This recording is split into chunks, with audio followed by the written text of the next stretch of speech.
Sir Owaisi कह रहे हैं कि सीमांचल की ज्यादा सीटें हम जीतेंगे और थर्ड फ्रंट बनेंगे बिहार में। भैया ऐसा है, ओवैसी साहब मेरे मित्र हैं, लेकिन मेरा उनको सुझाव है बिना मांगा हुआ कि आप हैदराबाद संभालिए, हैदराबाद अपना किला बचाइए, बेकार सीमांचल में आकर और कंफ्यूजन पैदा मत कीजिए। अगर आप हैदराबाद अपना संभाल लिए होते, अगर तेलंगाना में मुसलमानों का भला कर दिए होते तो यही बढ़िया होता। बंगाल में चुनाव हो रहा था तो यहाँ पर आईएसएफ के लोग ओवैसी साहब रहे थे, लेकिन सारे मुसलमानों ने कहा नहीं भाई, हम लोग को टीएमसी पर भरोसा है, हम लोग को भाजपा से लड़ाई, हम लोग को इस सब चक्कर में नहीं पड़ना है। आईएसएफ और ओवैसी साहब कुछ वहां नहीं कर सके। इस बार सीमांचल के मुसलमान वो गलती नहीं करेंगे जो 2020 में हुआ है। ओवैसी साहब का सम्मान है, बहुत बढ़िया तकरीर करते हैं, पढ़े लिखे व्यक्ति हैं, लेकिन उनको हैदराबाद में रहने दीजिए। सीमांचल के नेता, सीमांचल के रहनुमा जो जिनको रहनुमाई करनी है वो सीमांचल का बेटा होना चाहिए। हैदराबाद से आकर सीमांचल में नया नेता। एनडीए और महागठबंधन में मुस्लिमों को भागीदारी नहीं दी गई आपके अंदर, और आप मंच में आके डायरेक्ट भाषण देते हैं, यहाँ के लोकल नेता से नहीं मिलते हैं, ये आपके ऊपर आरोप लगाते हैं। मेरे भाई, हमसे ज्यादा कोई अगर लोकल नेता से मिला हो तो बिहार में आप पूरा खोज के बताइए। 2.5 बरस बिना घर गए, बिना गाड़ी पर पैर रखे 2.5 बरस मैंने 5,500 गांव में पैदल यात्रा की, पैदल घर नहीं गए, गाड़ी पर नहीं बैठे, 2.5 बरस पैदल घर घर गए इस चीज को खड़ा करने के लिए। तो आपको उसमें अगर एटीट्यूड दिख रहा है, यहाँ दूसरा सब नेता आएगा हेलीकॉप्टर से, हम गाड़ी से चलते हैं और हमारे पार्टी के साथी भी गाड़ी से चलते हैं जो जनसुराज देता है, और दूसरे नेता अपने हेलीकॉप्टर पर चलता है और जो टिकट लेने जा रहा है उससे 1 करोड़ 2 करोड़ रुपया ले रहा है और कहता है कि हेलीकॉप्टर की खर्चा के लिए पैसा लिए हैं।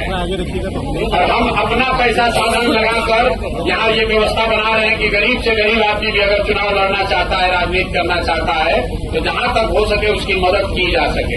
एनडीए और महागठबंधन में मुस्लिमों को भागीदारी नहीं दी गई, उस हिसाब से जिस हिसाब से संख्या है। भाई, मुसलमानों को भागीदारी इसलिए नहीं दी जाती है कि मुसलमानों को भागीदारी से ज्यादा भाजपा का डर सता रहा है।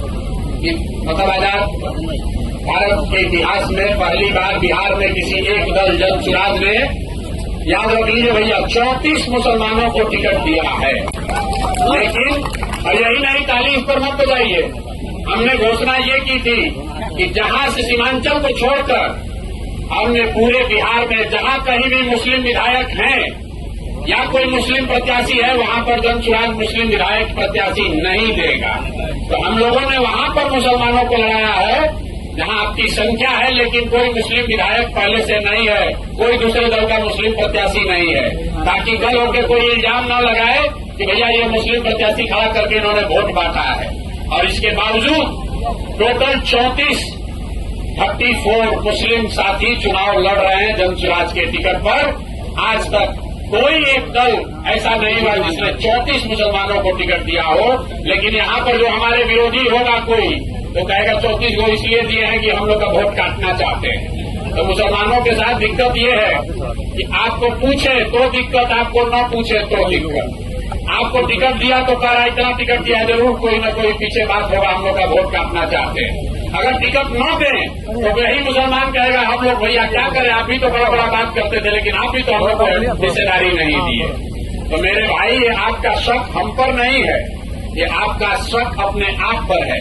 पिछले 25-30 साल में मुसलमानों को भाजपा का डर दिखा दिखाकर इतना डरा दिया गया है कि आपको जो आदमी आता है उस पर आपको शक ही होता है, आपको अपने आप पर भी शक होता है। जहां आपकी 90,000 1 लाख आबादी है, वहां चुनाव लड़ने जीतने में भी आपको शक होता है। इसीलिए मैंने यही बात कही, जिस दिन आप भाजपा का डर अपने मन से हटा देंगे, अपने आप आपकी आधी समस्या खत्म हो जाएगी। और उसी प्रयास में जनसुराज लगा हुआ है, आप आज मानिए या कल मानिए। प्रधान जी, कितने चलना आपको है जनसुराज में ही, आपको लिख के दे देते हैं, आप 1-2 साल समय ले सकते हैं, लेकिन चलना आपको जनसुराज में ही है, क्योंकि जीतेगा जनसुराज ही, जीतेगा जनसुराज ही। आपको तय करना है भाई, और मेरा कोई अहंकार नहीं है।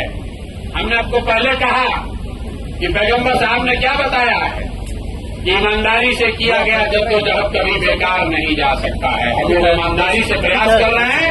जीतेगा जनसुराज ही आपको तय करना है। आप अभी कंधा लगाइएगा तो जरूर हमारी लड़ाई थोड़ी आसान हो जाएगी, लेकिन अगर आपने कंधा नहीं भी लगाया, हम पर भरोसा नहीं भी किया, तो भी आपसे कोई शिकवा शिकायत नहीं है।